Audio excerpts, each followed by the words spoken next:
नववर्ष की शुभकामनाएं।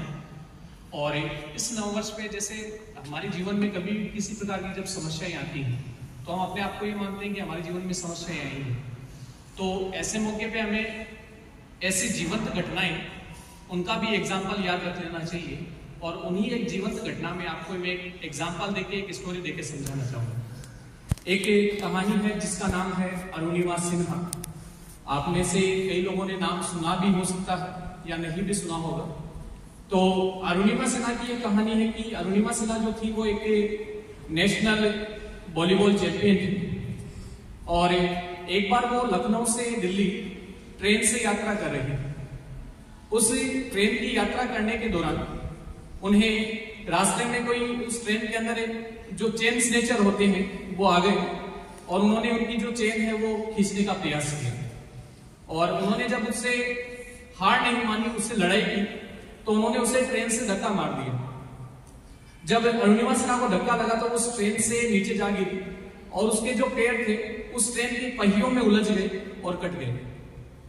और पूरी रात अरुणिमा सिन्हा उन पटरियों पे पड़ी रही और लगातार 10 से 15 ट्रेनें पूरी रात उनके पैरों से ऊपर से जो है गुजरती रही। अब ऐसी असहनीय पीड़ा सहते हुए वो रात भर चिल्लाती रही, कहराती रही, पर रात को ट्रेनों की आवाज की वजह से किसी भी प्रकार से किसी भी व्यक्ति को उनकी आवाज सुनाई नहीं दी।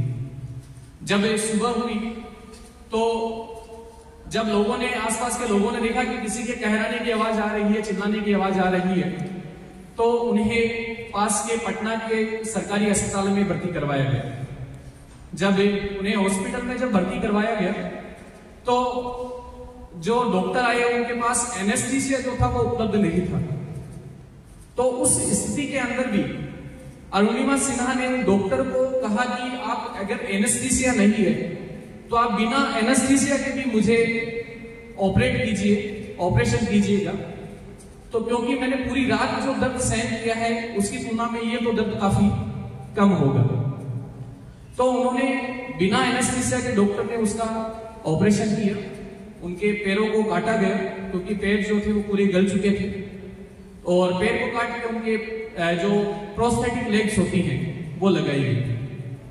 और जब वो इस अस्पताल में जब भर्ती थी तो उस दौरान उन्होंने अपने दिमाग में ये सोचा कि अगर मुझे इस मौके पे भगवान ने बचाया है तो इसका मतलब मैं इस जीवन में काफी कुछ बड़ा करने के लिए बचाया होगा।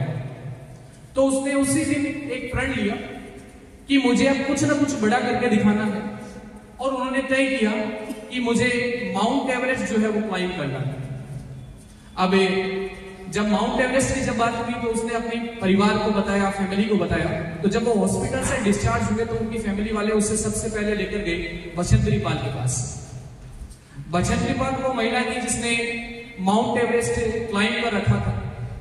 जब उसने अपनी स्टोरी बचेंद्री पाल को सुनाई तो बचेंद्री पाल ने उसे कहा कि तुमने जब अपने मन में ये चीज ठान ली है तो अब तो केवल दुनिया को तारीख पता लगनी जरूरी, दुनिया को जो तारीख है वो पता लगनी है, बल्कि तू तो माउंट एवरेस्ट क्लाइंब कर चुकी है। तो ऐसे में जब बचेंद्री पाल ने जब उसकी मदद की और उसे पर्वतारोही किस प्रकार से बनना है उसकी ट्रेनिंग दी। जब उनकी ट्रेनिंग कंप्लीट हो गई तो उसके बाद जब उन्हें एक टीम में भेजा गया, जिस टीम के जो लीडर थे उनका नाम था शेरपा।